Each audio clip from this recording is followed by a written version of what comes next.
Seigneur, vraiment, apprends-nous, Seigneur Dieu, à comprendre ta présence, à comprendre, Seigneur Dieu, ce que tu as fait pour nous, à comprendre l'œuvre, à comprendre, Seigneur Dieu, à comprendre ta louange et ton adoration, à comprendre tes messages. Seigneur, ton serviteur a parlé du message de la parole de foi. Tes disciples, Seigneur Dieu, ont demandé, Seigneur Dieu, à avoir cette foi. Aide-nous, Seigneur Dieu, à grandir cette année avec toi.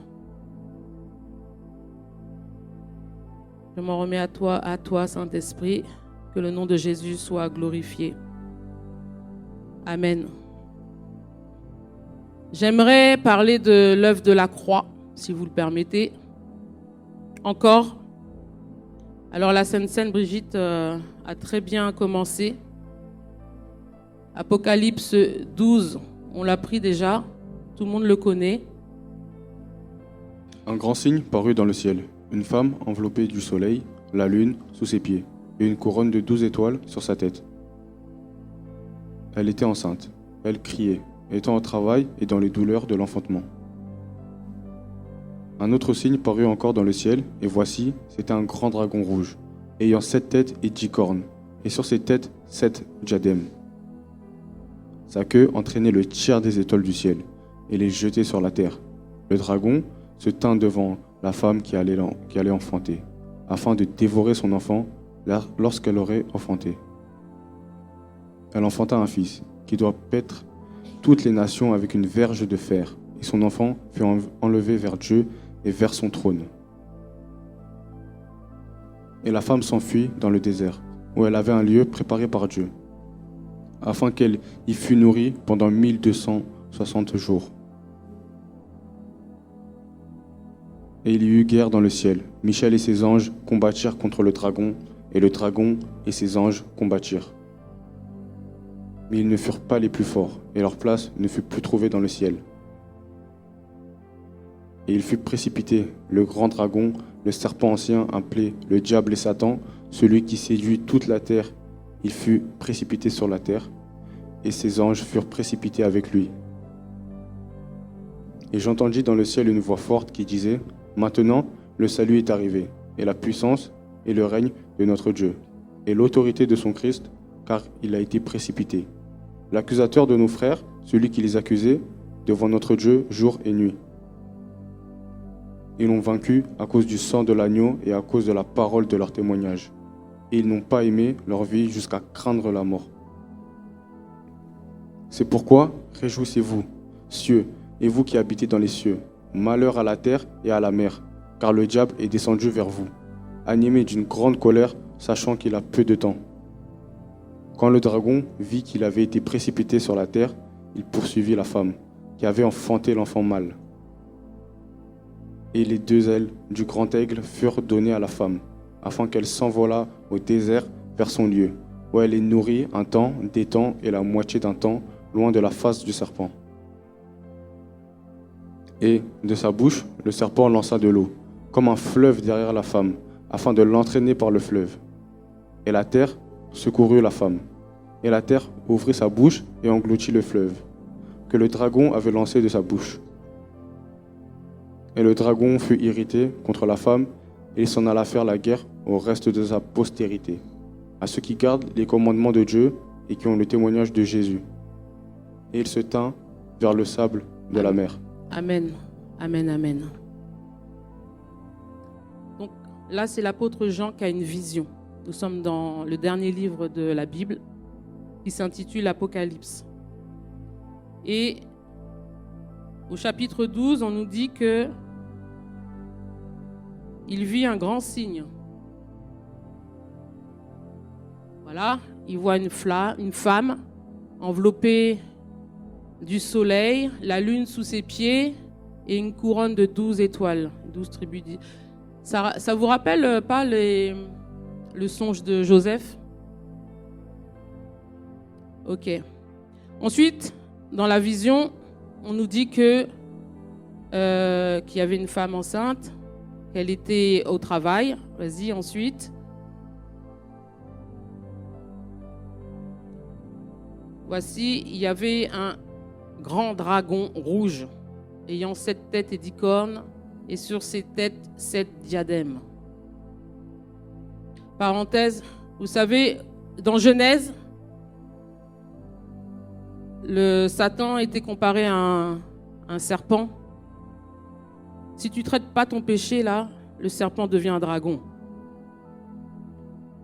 Si tu ne traites pas le péché, au début, c'est un serpent. À l'Apocalypse, c'est un dragon. On dit c'est un dragon. Vas-y, passe. Alors là, on nous dit que sa queue entraînait le tiers des étoiles du ciel.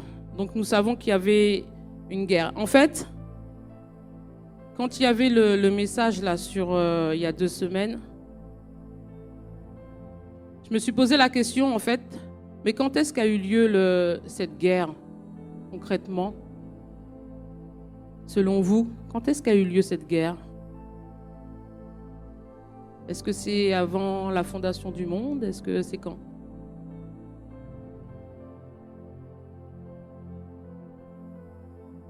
Avant, après?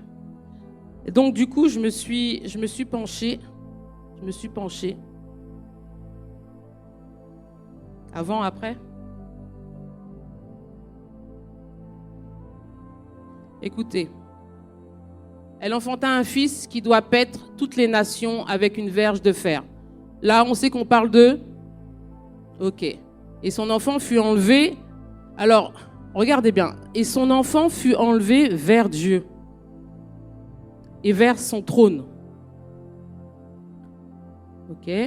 Quand est-ce que Jésus fut élevé vers Dieu et vers son trône? Retenez ça. La femme s'enfuit, d'accord, ok. On passe.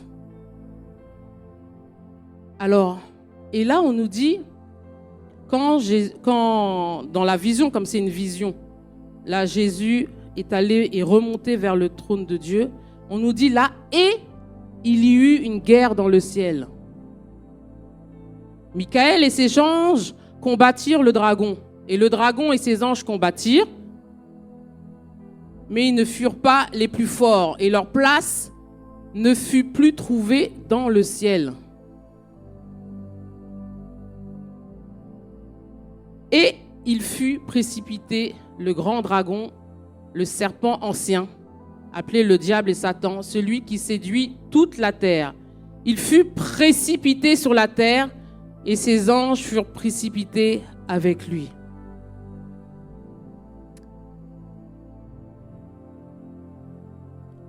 À la croix, il s'est passé quelque chose. Qu'est-ce qui s'est passé à la croix? On nous dit qu'à la croix, Jésus meurt, il descend, il se passe quelque chose dans le monde spirituel. Il va prendre les clés de la mort, il va prendre les clés du séjour des morts. La mort, même si le diable dit, bon, il a pris les clés, mais il est mort. Il est là. Mais la mort même n'a pas pu le retenir. Quand le Saint-Esprit appelle Jésus, la mort n'a pas pu le retenir. Même s'il y a l'esprit de mort qui essaie il n'a pas pu le retenir. Jésus est ressuscité. Quand on prend, il y a ce verset-là qui me... Colossiens. Il a effacé l'acte dont les ordonnances nous condamnaient et qui subsistait contre nous, et il l'a détruit en le clouant à la croix. Il a dépouillé les dominations et les autorités et les a livrées publiquement en spectacle, en triomphant d'elles par la croix. Quand on prend le début de la Bible, la Genèse, on nous dit que, Genèse 1, que Dieu créa le ciel et la terre. Les cieux et la terre. La terre était informe et vide. Et il y avait les ténèbres à la surface de l'abîme. Et l'Esprit de Dieu se mouvait au-dessus des eaux. Ok. Quand je prends la Bible, au commencement où Dieu a créé la terre, dès le commencement, Qui c'est qui l'a dit? Je crois que c'est, je ne sais pas qui est-ce qui a dit ça. Le diable pêche dès le commencement. N'est-ce pas? Dieu crée l'homme, Dieu crée la terre, les cieux, les arbres. Il crée l'homme, Adam. Dès le commencement, le diable est là. Il va séduire, il va tenter Ève et Adam. D'accord? La terre est là. Le diable est sur la terre. Il pêche dès le commencement. Il tente dès le commencement. Moïse,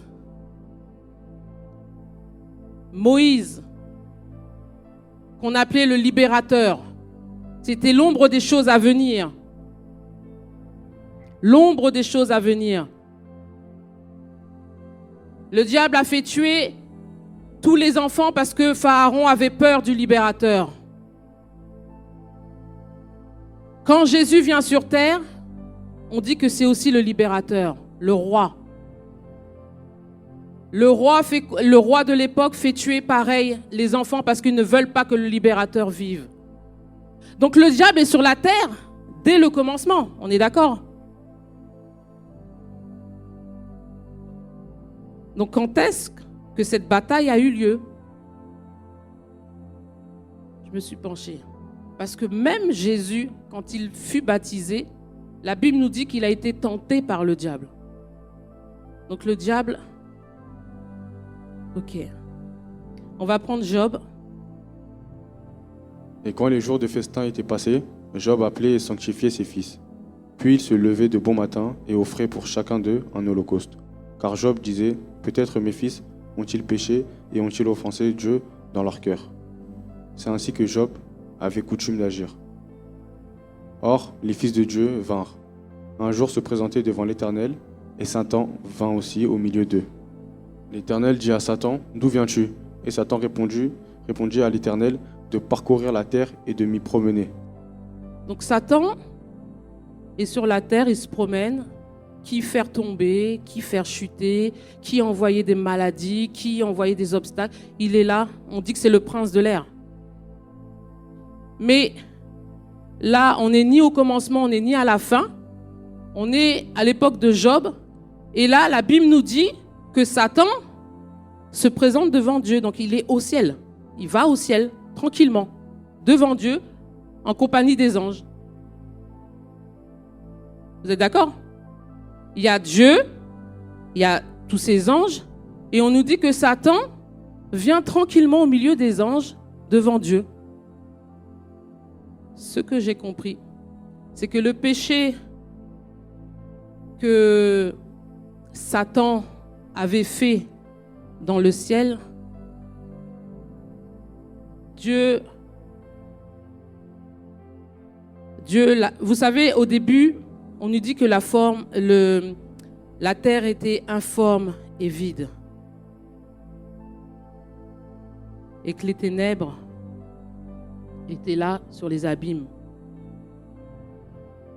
Quand on est chassé, vous voyez, j'aimerais dire quelque chose à quelqu'un. Le diable, j'aimerais encourager quelqu'un. Même si ta vie est chaotique, même si tu as fait des choses qui ne te rendent pas fier, même si ton passé, je ne sais pas. Vous savez, le diable vient là où il vient déjà pour détruire, pour égorger. Il vient là où c'est informe et vide. Il vient pour que ta vie soit encore plus informe et vide. Mais sache que l'Éternel prend ce qui est informe et vide et il en fait un joyau. Il dit que la terre était informe et vide. Peut-être que ton compte est informe et vide. Peut-être que ton cœur est informe et vide. Peut-être que ta situation est informe et vide. Peut-être que ton mariage est informe et vide. Peut-être que ta vie familiale avec tes enfants et c'est du n'importe quoi, c'est informe et vide. Mais sache que l'Éternel est capable de te regarder. Il voit ça et est capable de dire que la lumière soit et que la lumière soit. Ce n'est pas une fatalité. Peut-être que ta vie professionnelle est informe et vide. Peut-être que le diable a déjà ravagé. Mais sache qu'il y a un Dieu qui parle. Et quand Dieu parle, la chose arrive.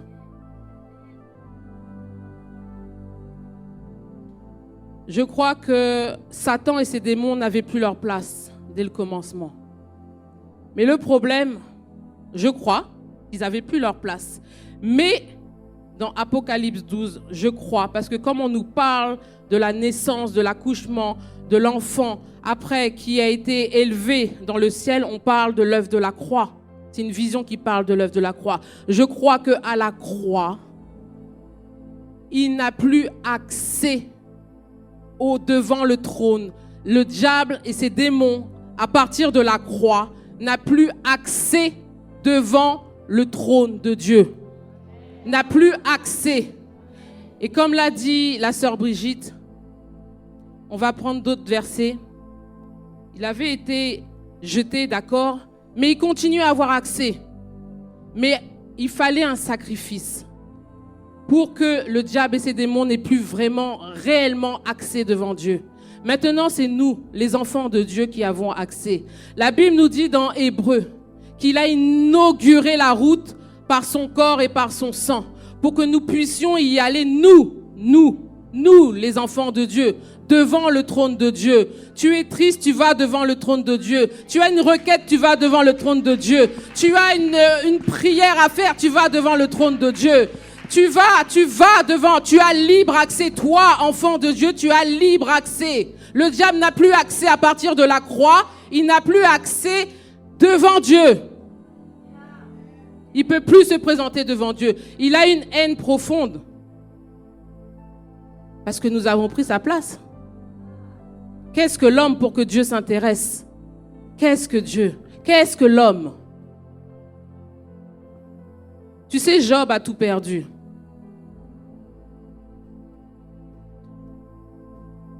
Job n'avait pas compris quelque chose. Vous voyez, il faisait des choses par habitude. Si mes fils avaient péché dans leur cœur, alors on va faire un holocauste. Si. Il avait peur. C'était un homme qui avait peur de tout dans ses pensées. Et il l'a dit lui-même. Ce que je crains, c'est ce qui m'arrive en fait. Mais Dieu l'a restauré. Si tu as perdu quelque chose aujourd'hui, ce matin, si tu as perdu quelque chose, sache que Dieu est capable de te rendre au centuple de ce que tu as perdu.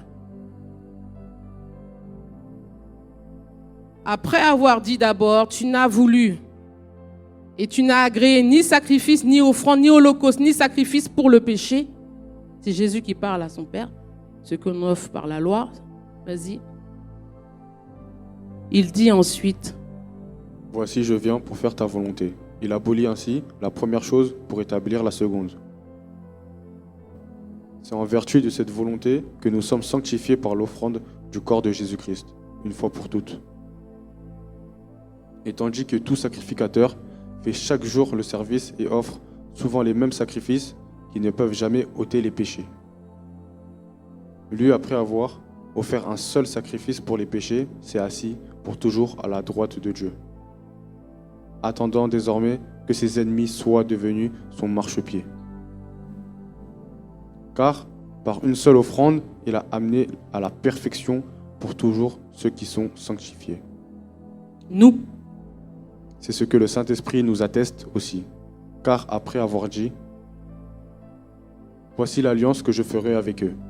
Après ces jours-là, dit le Seigneur, je mettrai mes lois dans leur cœur et je les écrirai dans leur esprit. » Il ajoute, « Et je ne me souviendrai plus de leurs péchés ni de leurs iniquités. » Or, là où il y a pardon des péchés, il n'y a plus d'offrande pour le péché.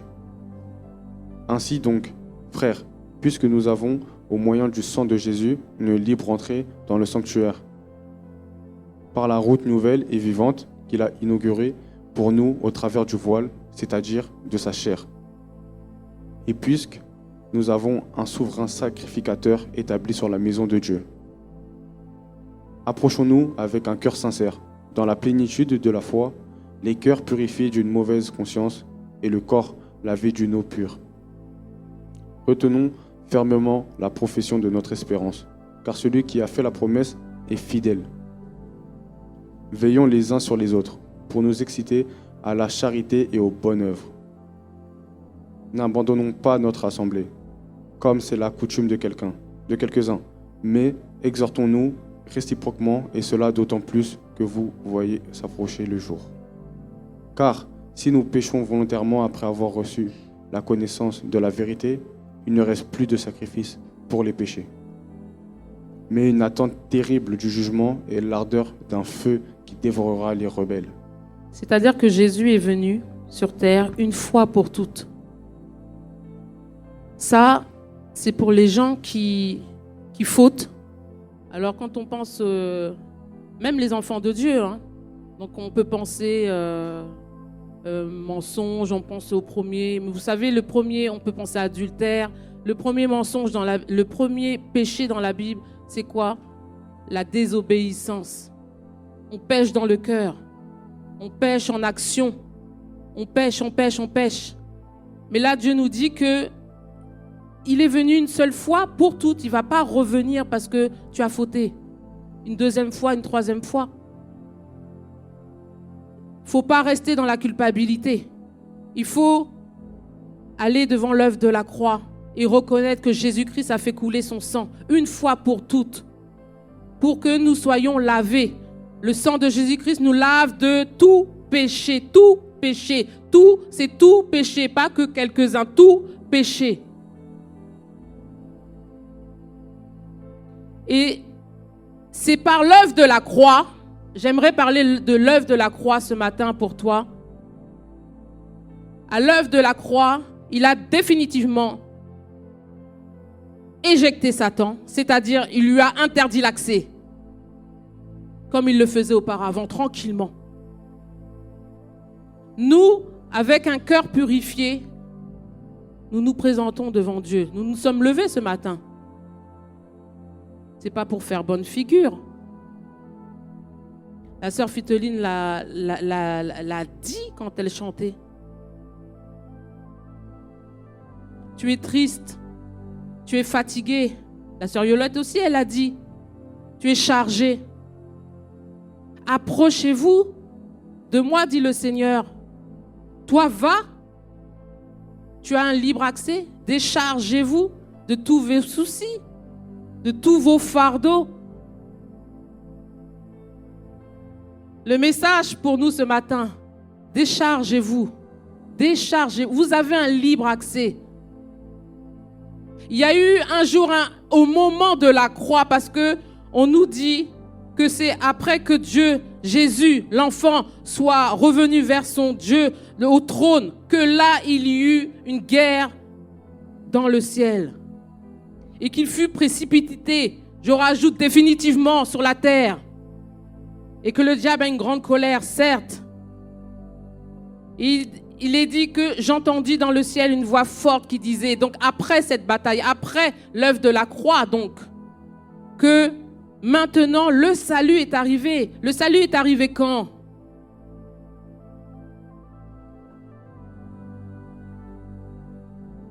La puissance et le règne de notre Dieu et l'autorité de son Christ. Ils l'ont vaincu à cause du sang de l'agneau et à cause de la parole de leur témoignage. Qui c'est qui a vaincu? Ils l'ont vaincu au pluriel. Les enfants de Dieu. On est bien d'accord. Donc cette bataille-là n'a pas pu avoir lieu quand il n'y avait pas encore la terre.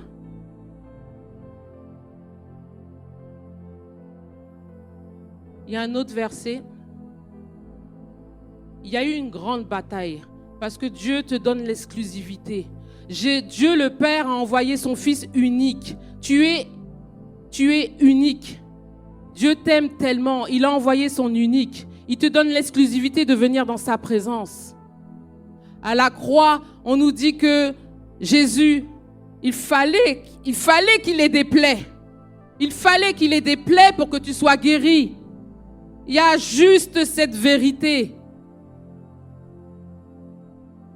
cette vérité à saisir. Vous savez, pour ceux qui le savent, j'avais eu une maladie que je dirais satanique. J'avais eu des je sais pas, comme de la lèpre ou je sais pas quoi aux mains. J'avais une main de crocodile qui s'écaillait, qui démangeait. Il y avait du pu, excusez-moi, c'était des mains de crocodile. J'étais obligée de les cacher. Je ne pouvais plus rien faire avec mes mains. Et ça s'est fait en 2 étapes. Mais pour la première étape, à un moment donné, j'allais à l'église. Et il y a un frère qui était un ancien qui a pris la parole de Dieu, qui a dit, je vais juste prendre l'huile. Y a-t-il des malades parmi nous? Il a pris l'huile, il n'a même pas eu peur de toucher. Moi-même, j'avais honte qu'il me touche les mains. Et je lui dis, mais il fait non, je ne regarde pas à ça. Il passe l'huile, il a dû même se blesser, tellement c'était... Et puis il a juste prié sur cette parole de Jacques. Et moi, j'ai dit Amen. C'est-à-dire, Amen. Amen, Seigneur. En fait, il ne m'a pas dit qu'il faisait ça, mais moi je connaissais, je savais qu'il faisait ce que Jacques disait dans Jacques 5. Donc j'ai dit Amen à la parole de Dieu parce qu'il a fait ce qui était écrit dans la parole de Dieu. Alors j'ai dit Amen. J'ai dit Amen. Et ça a été la pire semaine que j'ai passée. Je crois que les démangeaisons ont triplé de manière que j'en pleurais. Et comme par hasard, à l'église, il y avait quelque chose là, je ne sais pas, et c'est à moi qu'on demande de je ne sais pas, c'était des distributions de beignets et tout. J'ai dit, mais non, en fait, tu me demandes pas, mes mains ne sont pas dispo. Et puis, du coup, j'ai mis des gants, mais avec, je ne sais pas moi, la composition des gants, Vanessa, alors j'ai l'impression que ça transpirait, et ça me faisait mal, et ça me démangeait encore plus. Et je me dis, bon, heureusement, il y avait des gants, mais j'avais qu'une hâte, c'était de rentrer chez moi pleurer. Tellement, c'était horrible. Et puis pourquoi cette humiliation-là encore, là? Alors, j'étais pas obligée, mais presque. Mais je ne voulais pas prononcer quelque chose parce que j'ai dit Amen. Mais je suis allée pleurer quand même parce que c'était trop douloureux. Et trop humiliant, trop pas beau, trop. Même pas coiffer ma fille à l'époque. C'était pas possible. Et puis, donc ça c'était le vendredi où le frère m'a fait ça là avec l'huile. Et puis ça, c'était le dimanche, où c'était pire. Et puis le mardi, il y avait un serviteur de Dieu qui venait à l'église. Et bon, moi, je suis allée à l'église. Il y avait la réunion de prière. Et il avait un ministère de délivrance et puis de guérison. Et il y avait du monde. Et puis moi, je me suis dit, je ne vais pas me lever, en fait, parce que j'ai dit Amen. J'ai dit Amen déjà, si je vais... C'est parce qu'en fait, Dieu est Dieu. Dieu, il voit à ton cœur, en fait. Donc, je vous assure, 22 heures, j'étais encore là. 22 heures. Il se passait des choses dans la salle de délivrance, sans même qu'on touche, des guérisons, des témoignages et tout ça. Et à un moment donné, le frère, il est là aussi, et il voit que je suis là. Et moi, je suis admirative devant le Saint-Esprit de voir tout ça. Mais moi-même, je suis en train de cacher mes mains. Et il fait, bon, lui-même, il vient, il fait, bon, Nathalie, vas-y, va le voir. J'ai dit, mais non, mais c'est bon. Il fait, allez, vas-y, va. Il est déjà 22h30, t'es là depuis 18h. J'ai dit, bon, ok, j'y vais. Et puis je vais devant le monsieur, devant l'homme de Dieu. Et puis quand il me voit, donc il y avait une queue, Quand c'est à mon tour, donc je viens comme ça sur l'estrade, devant lui, et puis quand il me voit, il fait oh! Alors moi je fais mais qu'est-ce qu'il a lui? Alors je le regarde, en plus moi je suis très nature, je le regarde, et puis il me dit je t'aime. Et moi, je le regarde comme ça. Et donc après, il s'est ressaisi. Il fait « Dieu t'aime ». J'ai dit « Ah, d'accord ». Et il fait « Tu viens pourquoi ?» J'ai dit « Ben, ça ». Et puis il ferme les yeux. Et puis il me dit « Non, c'est ta foi qui va te guérir ». J'ai dit « Ah !» J'ai dit vraiment, j'aurais pas dû venir, j'aurais dû rester sur ma position. Mais là, mais Dieu, quand même, dans sa grâce, me rappelle que non, va jusqu'au bout de ta foi. Donc il n'a pas prié du tout, du tout. Et je suis repartie bredouille, bon. Tout le monde est guéri, tout le monde est ci, tout le monde est ça. Mais moi, non, j'avais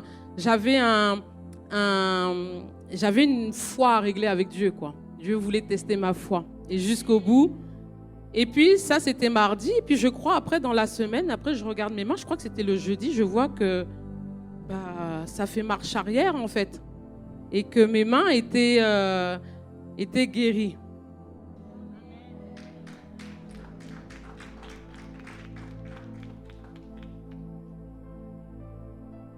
Et ce que je veux vous dire, c'est que à l'œuvre de la croix, Jésus, par ses meurtrissures, a pris des maladies. Il a déjà été à la croix, il ne va pas revenir en fait, juste parce que soit tu as péché ou soit tu es malade. Il faut saisir. Des fois, ça nécessite une imposition des mains.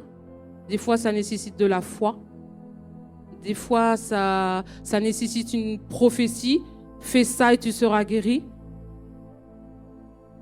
Des fois, ça nécessite une obéissance quand Dieu te parle.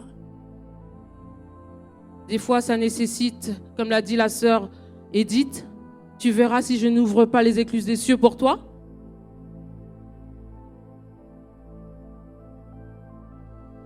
Ils l'ont vaincu à cause du sang de l'agneau et de la parole de leur témoignage. Jésus te dit ce matin qu'il est le chemin. Je suis le chemin, la vérité et la vie. Nul ne vient au Père que par moi. Maintenant, nul ne vient au Père que par Jésus. Tu as un accès et un libre accès auprès de Dieu. Et j'aimerais que ce matin, qu'on prenne conscience de l'œuvre de la croix. Alors j'ai bien aimé ce chant, attaché à la croix pour moi. Par Jésus, tu deviens enfant de Dieu. Par Jésus, il est capable de prendre ta vie qui ressemble à rien selon toi et d'en faire quelque chose. Il est capable de te prendre dans la situation de retirer l'indigent de la poussière et de le faire asseoir parmi les grands. Il est capable en un instant de changer ta condition. Il est le Dieu qui frappe à la porte des cœurs. Et quand Jésus rentre dans un cœur, c'est pas pour constater « Ah, ben là ça va pas, là ça va pas, là ça va pas, là ça va pas ». C'est pas un Dieu qui constate comme au commencement, Dieu vit, il vit. Il a vu que la terre était informe et vide. Donc Jésus ne rentre pas dans ta vie juste pour constater et puis c'est tout. Il se croise les pieds. Il parle pour que ta vie change. La terre, que la lumière soit. C'est un Dieu qui rentre pour complètement changer ta vie. Même si tu passes par des périodes difficiles, même si tu passes par une période vide de ta vie, sache que Dieu est capable de prononcer une parole, en une seule fois, ta vie peut changer. Le cours de ta vie peut changer.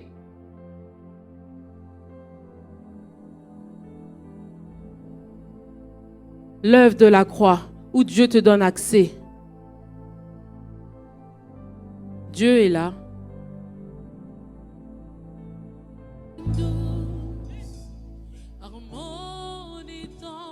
Vous savez,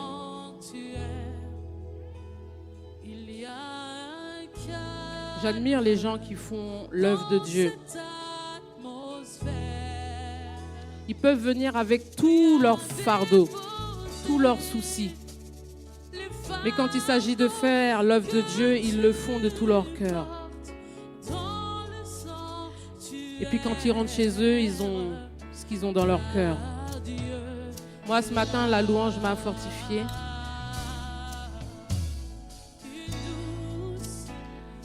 Vous savez, on appelle Jésus le prince de paix.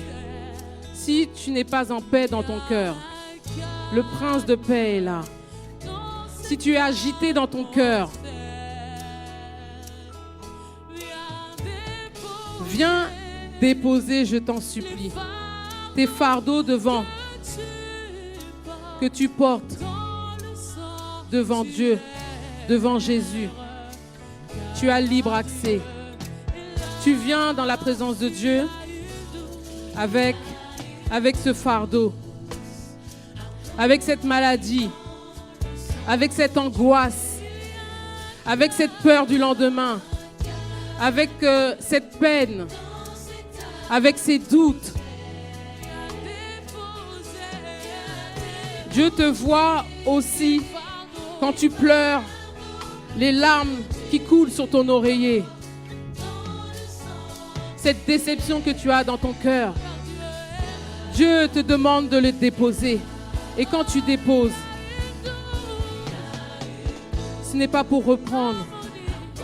Tu es rentré dans 2023 et tu es rentré dans 2024 avec des choses dans ton cœur. Est-ce que tu ne les as pas déposées aux pieds de Jésus?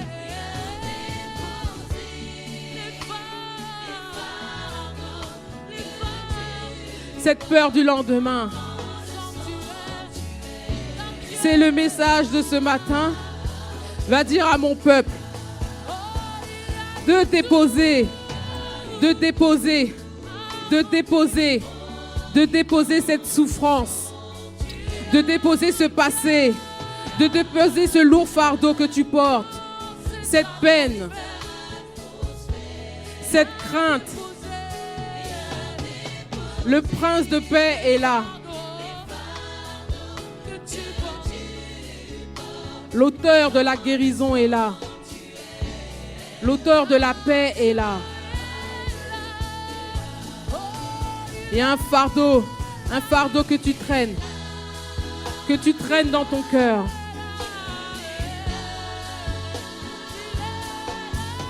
Que tu traînes dans ton cœur.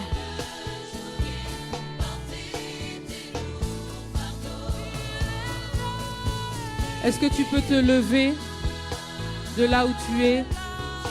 Car Dieu est là. Et là, si j'ai demandé à la louange de rester, c'est parce que ça concerne tout le monde. Il voit tes craintes. Il entend tes pleurs. Il entend ton cri. Il entend ta douleur. Il entend ta requête, il entend ta souffrance. Et Dieu veut prendre ce fardeau. Dieu veut prendre ce poids-là que tu traînes dans ton cœur. Un non-pardon, une souffrance, une boule. Jésus est là. Il est là. Parle à Dieu. Oui, incline la tête. Il est là. Et il voit dans ton cœur. Crois en sa parole. Je ne sais pas comment s'appelle ton fardeau. Je ne sais pas l'objet de ta prière tous les jours.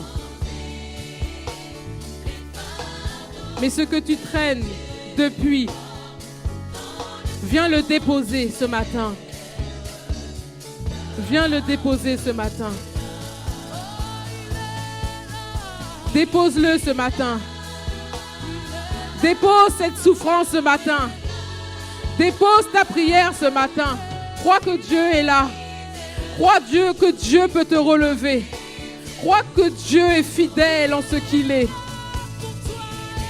Crois que Dieu est mort sur la croix, mais qu'il est ressuscité. Est-ce que tu pleures pour ton enfant? Est-ce que tu pleures pour tes enfants? Est-ce que tu pleures pour tes enfants?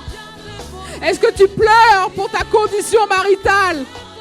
Est-ce que tu pleures pour tes enfants, pour ta famille? Viens déposer ce matin. Viens déposer ce matin. Viens déposer ce matin.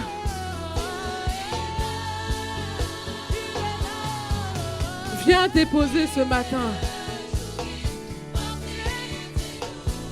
Dépose ce fardeau. Dépose ce que tu portes dans ton cœur. Dieu localise ton cœur ce matin.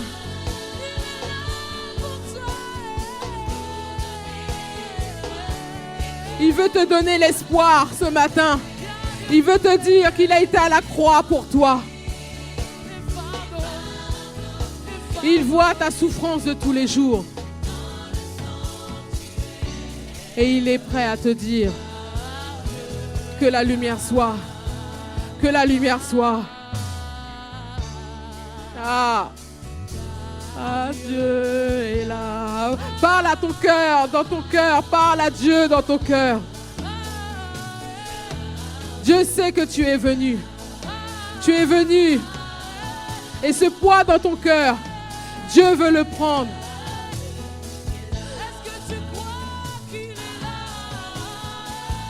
Ah, Dieu est là. Ah, Dieu est là. Tu es venu avec quelque chose ce matin. Mais laisse-moi te dire que Jésus-Christ est mort et il est ressuscité pour toi. Le prince de vie est là ce matin. Le prince de paix est là ce matin. Cette boule que tu as dans ton cœur, Dieu veut le prendre ce matin. Les larmes que tu verses chez toi, Dieu veut les sécher ce matin. Parle à Dieu ce matin. Parle à Dieu ce matin. Je sens cette boule là dans mon cœur. Ce que tu traînes dans ton cœur, Dieu veut le prendre. Jésus est là. Il est bien vivant. Il est réel ce matin. Et il voit dans ton cœur. Il voit la souffrance dans ton cœur. Prends et saisis la parole. Ne repars pas avec cette boule.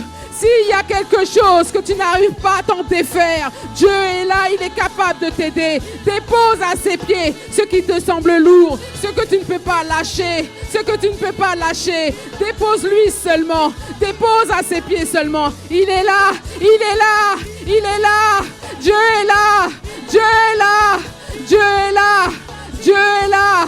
Ta souffrance dans ton foyer, Dieu veut le prendre. Ta souffrance pour ton enfant, Dieu veut le prendre. Confie ton enfant, confie tes enfants, confie ton cœur. Dieu est là. Il veut prendre ce qu'il y a dans ton cœur qui est trop lourd pour toi. Il veut sécher tes larmes. Il veut alléger tes épaules. Il veut alléger tes épaules. Tu veux porter, c'est trop lourd. Dépose, dépose, dépose ta souffrance. Dépose ta souffrance. Il y a quelque chose que tu fais, tu n'arrives pas à t'arrêter. Dépose ça. Dépose ça. Il est là. Il est là. Il te tend la main. Il te tend la main. Dépose ce qui te semble lourd. Décharge ton cœur. Décharge ton cœur. Décharge ton cœur. Oh Dieu, tu es là. Tu es là. Tu es là. Le prince de paix. Le prince de paix. Le prince de paix. Le prince de paix frappe à ton cœur. Alléluia. Cette peine, cette peine, cette peine, Dieu veut l'enlever. Dieu veut l'enlever. Dieu veut l'enlever. Donne-lui. Il est là. Il est là. Dieu entend tes prières. Il te rappelle qu'il est là. Il est là. Mais donne-lui. Donne-lui. Donne-lui. Donne-lui. Donne-lui. Dépose, dépose à ses pieds. Il est là pour toi ce matin. Jésus, le prince de paix, est là ce matin. Jésus, prince de paix, tu es là ce matin. Oh, ce poids dans le cœur, Seigneur. Allège les cœurs ce matin. Seigneur, allège les cœurs ce matin. Seigneur, tu vois les larmes ce matin dans le cœur. Tu veux, donne-les-moi. Donne-les-moi, te dit le Seigneur. Donne-les-moi, je t'ai entendu. Donne-les-moi. Donne-moi cette souffrance. Donne-moi tes enfants. Donne-les-moi. Donne-moi. Donne-moi ton foyer. Donne-moi ton mari. Donne-moi ton épouse. Donne-moi tes enfants. Dieu, viens. Je suis là. Je suis là. Je suis là. Je suis là. Et j'ai vu ta douleur. J'ai vu ta douleur. Jésus qui redonne une forme à ta vie. Dieu a redonné forme à la vie de Job. Lui qui avait tout perdu.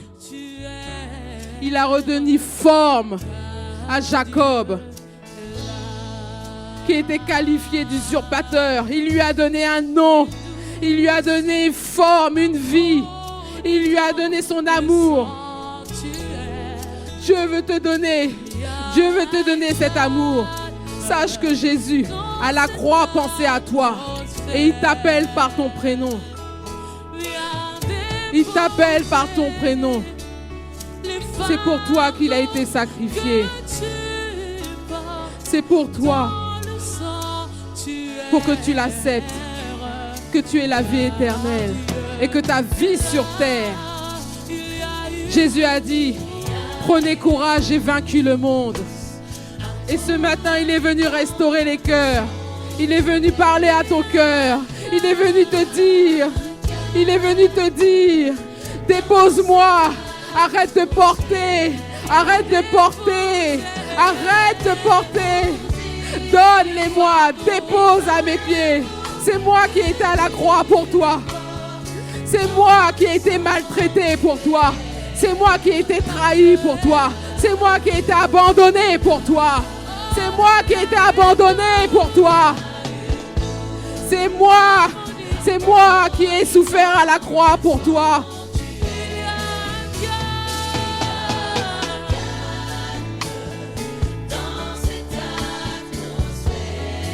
Ta situation et laisse Dieu faire. Viens déposer. Viens déposer les fardeaux. Dieu t'appelle. Il est là. Dieu t'aime. Dieu t'aime. Et il m'a chargé de te dire, grâce à l'œuvre de la croix, tu peux décharger. Tu peux décharger. Tu peux décharger. Arrête de porter. Ce matin, décharge-toi. Pose ta main sur ton cœur. Si tu portes quelque chose de trop lourd, Dieu est là. Dieu est là. Tu as du prix à ses yeux.